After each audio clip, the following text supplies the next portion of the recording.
Hi everyone, welcome back from break. I am Judi Platz. I'm the Chief Customer Officer here at SupportLogic. Thank you again for spending time with us. We value our community that we're building, and you are all a part of that community. Today, we are going to be talking about leading through AI disruption and the reckoning that we are all seeing and hearing about and experiencing real time as far as CX leadership. So thank you. And I may not have enough time. We're going to try to stay right on track here. But these amazing panelists that are with me will be available. So if we don't get to a question you have, please don't hesitate to reach out. And I have confirmed with my panelists that LinkedIn is also a tool that they're willing to meet you on. So if you haven't connected, you'll want to by the end of this panel, I can assure you. So first and foremost, I want to make an introduction to each of my panelists. Meenu Agarwal, a former SVP and GM at Equifax. And Meenu has held many senior roles, driving innovation at companies like Workday, VMware, HubSpot, IBM. And she has scaled organizations from 2 billion to 12 billion. So those are some names you all recognize. Meenu, thank you for joining. Thank you. Thank you for having me. Absolutely. Second, I'm going to age myself a little bit here, David Hare. David Hare has been an SVP in the community for many years. David and I worked together in the 90s at Oracle and PeopleSoft. Dave is now a principal consultant at Service XRG, where he helps support and success and CX leaders transform their organizations. Additionally, he is focused so much on developing the next level of leaders who are coming up, and we're going to touch on that during our session. And last, but definitely not least, I am joined by Marilyn Lin. Please meet Marilyn. She works in the support portfolio transformation at Microsoft. Marilyn brings decades of leadership to us. She has also worked at organizations such as Salesforce, Oracle, Ernst & Young. She is the founding member and principal of the Lotus Group International, and one of the things I can say without a doubt is Marilyn is also very committed to women and being an ally, and also for Asian communities. So thank you, Marilyn, for joining. Thank you. Great to be here. Absolutely. So we're going to jump in. We have prepared some questions for our panelists. We teased them a little bit and said that I would do an icebreaker question and wouldn't tell them what it is, but I'm not going to do it. Yay. It was going to be, what is your best dance move? But, so you're very relieved now, aren't you? Yeah. So let's set the stage. I want to start with what we're talking about as far as disrupting CX and what AI is doing to that disruption. So Marilyn, I'm going to go with you first. How are you seeing that impact on the team structure and on operating models, please? Yes. So before I answer that question, I have to make a quick statement that I am here today sharing information that reflects my own personal views. I have to make the statement. So I'm here to represent myself and not my company, which is Microsoft Corporation. So yes, with AI, for me, it's been really exciting. So on the one hand, it's been great having been in support leadership roles for about 7-8 years now to see that with AI, there's been a lot more interest in developing companies out there developing solutions in the support experience space. But on the other hand, which is unfortunate, and it continues to be this case, I know for those of you who've been in support know this to be true, is that the starting point of how organizations are looking at AI solutions is starting with cost cutting. And it's unfortunate that's the starting point. And it's no surprise that when Krishna in his keynote referenced the MIT study that those AI pilots are all failing, what was it, like 95%? And I think a lot of it has just to do with the fact that is the starting point. And when you have leaders who have never spent a minute, right? I'm not even talking a day, but not even a minute looking at the case queue or spending time, which I love having my teams go do, is inviting others in other parts of the organization to do ride-alongs and not having that experience of what does it really mean and what does it really take to support a customer through their issues and getting to a resolution, and participating in those experiences to really understand that the human element is still so crucial in these interactions, and that when the starting point comes from, oh, we are going to leverage AI solutions and layer this on into our processes and addressing the cost-cutting nature of the business, then you lose a lot of that sentiment from the customers where they do want that human interaction at the end of the day still to be able to connect and work through the solution with a human.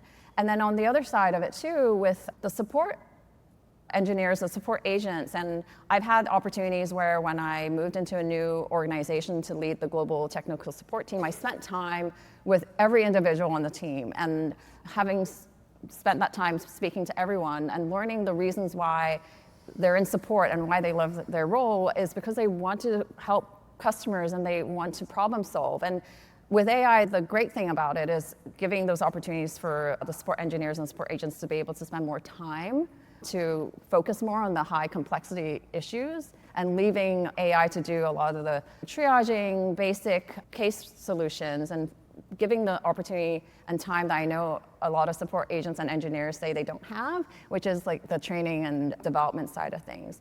And then the other thing I look at from the operating model is that with all this data that's being collected and analyzed, at the end of the day, it still requires a team culture that is focused on taking that data and delivering the results. And so you need leadership to really focus on creating an environment and a team culture that supports experimentation, coming up with new solutions, working together and collaborating, and giving opportunities for people to learn and fail at the same time. Great, thank you. Dave, you have in your history Oracle, PeopleSoft, Dell Tech, organizations such as that. You've run support, success, professional services, right? All of that. And you're familiar with the traditional model. So tell us what you're seeing now, especially as a principal consultant and going out and looking at organizations. What are you seeing happen to that traditional model and the disruption that you see? So one of the things I see is the typical structure is level 1, level 2, level 3. AI is doing away with level 1. And that's a good thing because every escalation point is a chance for failure. So you just take one opportunity for failure out of the system. As far as the operating models are concerned, what I'm seeing is there's a lot of smaller companies that are now able to offer 24/7 by using AI agents, which they couldn't do before, as well as multilingual support. So now they had just English, but a lot of these agents not only do translations, but also you can have them speak in the native language. So now you've expanded your opportunities across the globe. Those are two great call-outs. Now, with that, have they also expanded their monetization efforts with that, right? Yes. With 24/7 and with language, which used to be maybe add-on features. Yeah, some of them are just doing it so that they can get in the market with the opportunity to create upsell opportunities from there. And right now, where most of them are at is, let's just do it, get it right, get it in multiple countries, multiple languages, and then we'll sell them something later. Great. Okay, thank you. Meenu, I'm going to come to you next. You have such an impressive career in this industry. And I want to talk about leading through this disruption. And this is something near and dear to you because building teams that could do the scaling that I talked about, 2 billion to 12 billion, that's not easy. But now we're going to talk about all the disruption that we have. How are you leading teams through this? We just really got over COVID, didn't we? And all the things that happened there. So tell us, give us some tips and tricks. Yeah, there is no cookie cutter or one answer, right? We all know. And at the end of the day, I think a big reminder for us is to remember that we are people to people. I always say this, we are in the people to people business, right? Customers and employees, our teams are the bookends of our business, and we should never forget that. That's really important to remember. And if we go by the employee engagement, I've spent a lot of time in HR tech and understanding its human capital markets as well. Engaged teams are what we need. productivity is at its best, or even if you cite studies, 30% higher when you have engaged teams. So engagement with teams is critical. Now, talking about AI and disruption, this is a time, I call it, of learning. Unlearning, learning, relearning. Double down on learning, experimenting, be bold, be fearless. I think the sky is the limit, and the opportunity we all have to deliver value to our customers. We talked about seamless organizations forever, right? Now we have the opportunity, because the technology supports that, break down those barriers, but lead from the front. As leaders, show how I show it to my teams, like how am I leveraging technology in my day-to-day? How is it helping me? Encourage everybody to experiment. We talked about fail fast, fail often all the time. Never like before in this moment. Experiment boldly, but apply those things, learnings, to ultimately deliver value and great experiences for our customers. I think that's a big part of it. So adaptability, embracing change, learning continuously, and applying that is, I think, where the new paradigm and shift that I see is important. And talking about teams, more than ever before, we are craving the human connection. I really believe that. It's great to see so many people in this room here, and I'm looking forward to so many familiar faces, but look forward to seeing and meeting everybody. I think that human-to-human connection is what's going to take us to that next era. Great. So I really believe that. Great. Thank you. Dave, let's talk about leading through this. I think one of the things is important, and Meenu mentioned, is embracing change and uncertainty. Because if you look at it at a very low level, like a call comes in, you solve it, you go on to the next one. So it's consistent. But you need to embrace change. And as a leader, it's our duty and our responsibility to make sure that we show examples to our teams of how we've embraced change and uncertainty, so they know that it's possible and it's successful and it makes a huge difference. The other thing is we really need to have clear and emphatic communication, because so many teams are working remotely now that you've lost that human-to-human connection. It's just not the same when you're doing it over a Zoom call. So having that clear communication, and anytime you can make yourself visible, please do. So it's not just on a Zoom call or a Teams call. It's on, hey, let's have a meeting, let's go visit, let's do something to make sure that you're in front of their face. Great. Thank you. So we don't like this term a lot, the post-sales organization, right? We should stop using that term in the industry. Really, it's a revenue growth organization if we look at it truly for what it should be. But what changes are you truly seeing in a post-sales organization? Yesterday, I had the opportunity to talk to a CCO, first-time CCO. Hey, I have success, I have pro services, I have onboarding, I have education, I have support, and it's all these different pillars. So, Meenu, I'm going to start with you on this one again. What are you seeing in the organizational structure? Yeah, now more than ever before, the whole pre-sales, post-sales notion, I think the silos and how we think about it, because our customers don't think about it like that. Yeah. So when a customer is coming to our website or asking a question of an AI engine or whatever, they're asking a question. They're not asking a support agent or a marketing agent or a sales agent, pricing agent. They need answers. It's knowledge. So when the door is combining into one, it is on us as organizations to break those silos really too. And with AI, we have that capability. We can have specialists, right? Assistants. You look at companies that are doing OKRs. They are deploying chief of staffs for everybody now. You look at companies that are deploying, even support organizations. Every support engineer can have an assistant to help them. Yeah. If it's not being deflected or solved at level 1 or tier 1 support, I can also be smarter because I have an assistant and that can do much more quickly respond to customers. So we need to think holistically, and really it's not about pre-sales, post-sales. It's about augmenting us as human beings, helping our customers in the moment, right, where they are. And we all know that customers stay for the experience and value. They buy products and solutions, but 70% or 80% of customers will repurchase if they have great experiences. 70% will buy from us because of the experience they're having. So that becomes the holy grail. Value and experience. I call it the CV plus CX to the power of AI, right? It really is like a powerful statement because that is on us to deliver. So no more silos, right? Everybody in this together. Yes, there is expertise and specialization, but leverage AI, augment it, and lean as one. Like the one team theme is very important for organizations. And any organization that is really breaking those silos and working like locking arms like this, that's going to be the successful one. Great, thank you. I love the idea of support agents or support engineers having their own assistants to help them. Yep. It's easy for us to do that for them, and yet I know a lot of organizations haven't even stepped into that. We're doing bots for the customers and various things, but what about the agents and the experience they have?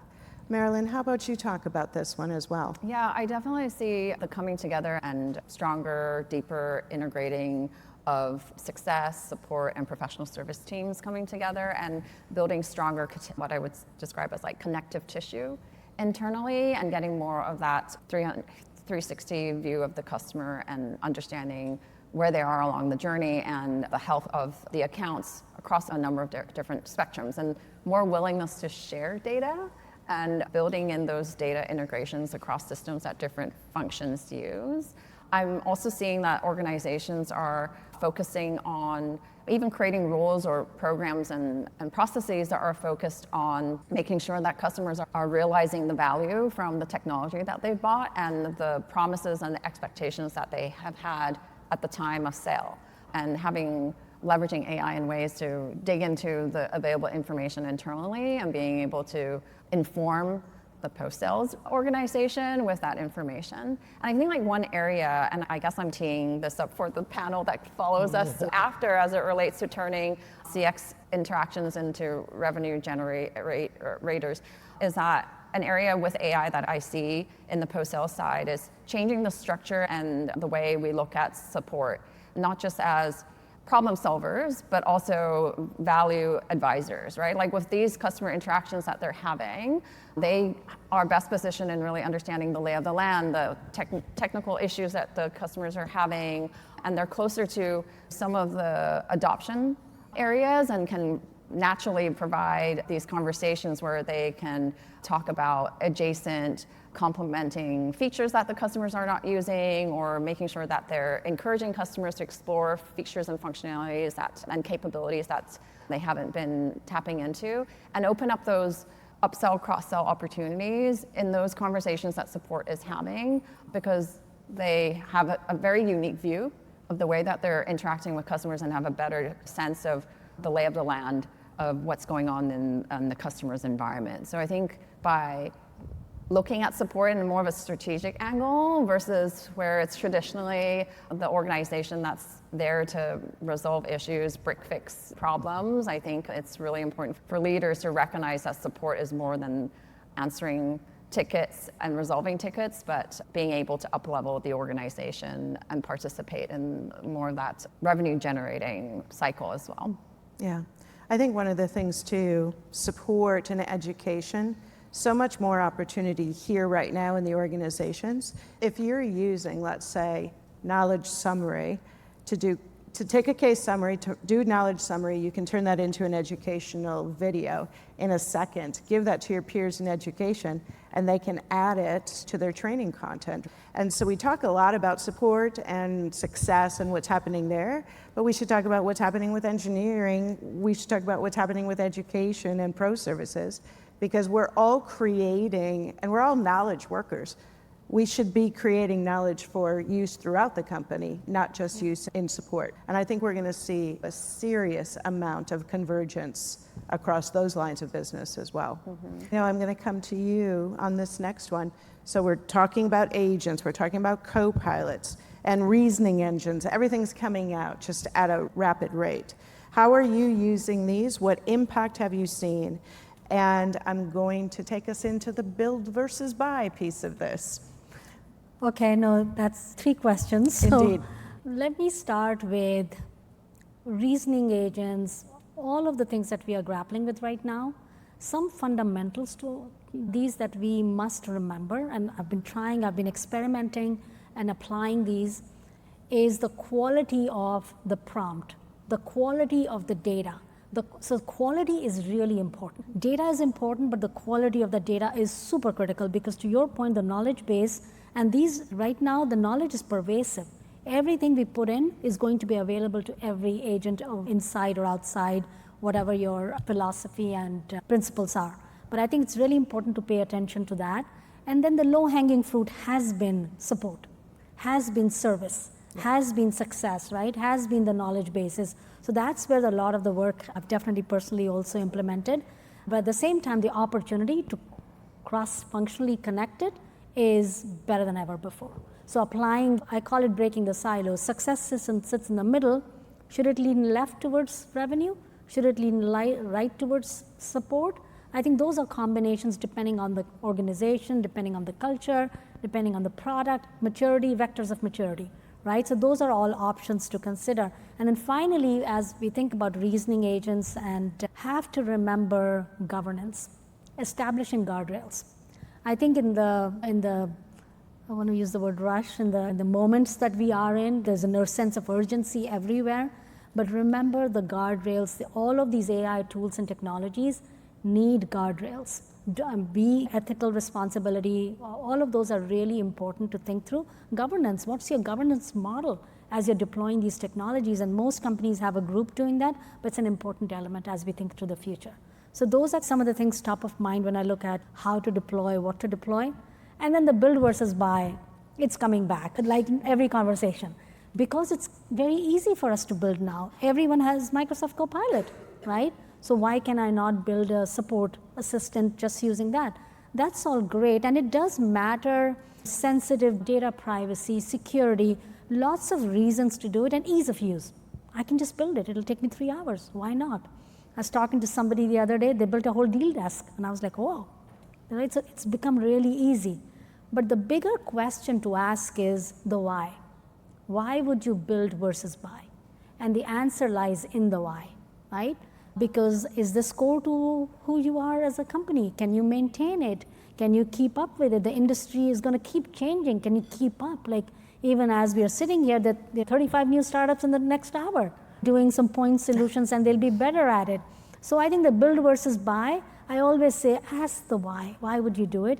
Yes, it seems easy, but there are other things associated with that. Think about that too. So that would be how I would think about it. Okay, great. Dave, I'm going to go to you for this one as well. I'm going to start on the back end and say, just buy it.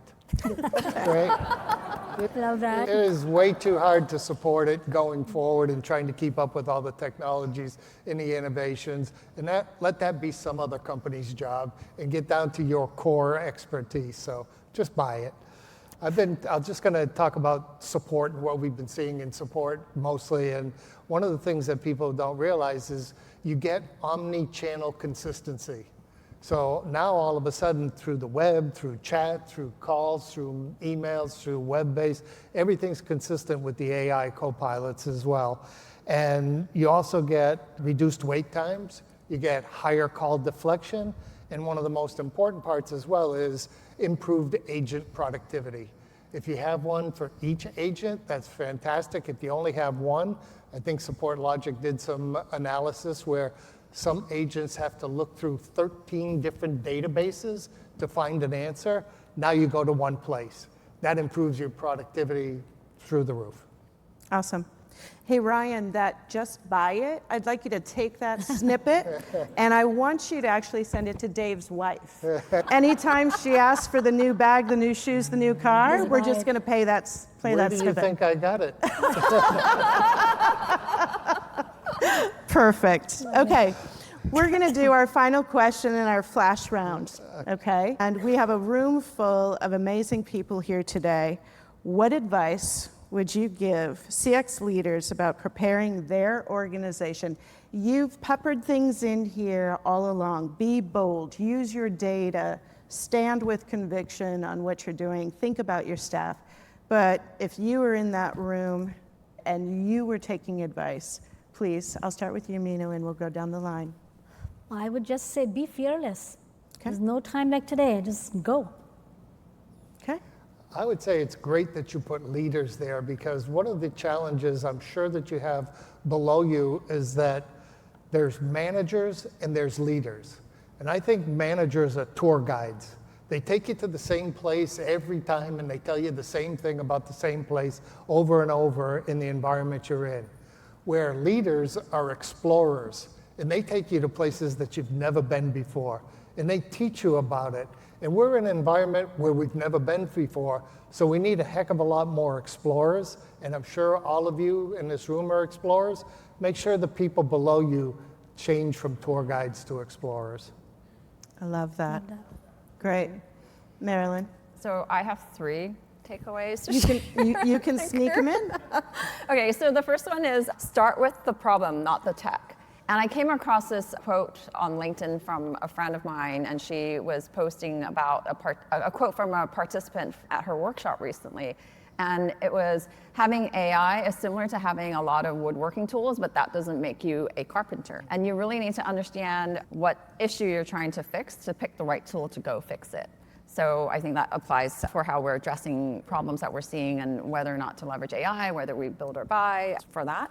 Investing in the data and the people. Meenu had mentioned data, and I agree that data is key to AI. That's what it feeds on. And I've always said garbage in, garbage out. And if you don't have a strong data management program in place, then your AI is going to fall short. And it's really important that you're pumping in quality data. And then investing in the people in this AI era, we've got to make sure that we're helping the team upskill in the way that they're able to leverage the AI tools that are out there. And that is including learning how to write great prompts, right? Leveraging AI using prompting, data governance. And then also, we didn't get to one of the questions because of time, but an area of focus that I think is really crucial to the success of AI implementations and adoption has to do with change management. How do you bring the teams along on the journey? And driving that vision, the strategy, and the change management is just always an area that's neglected, especially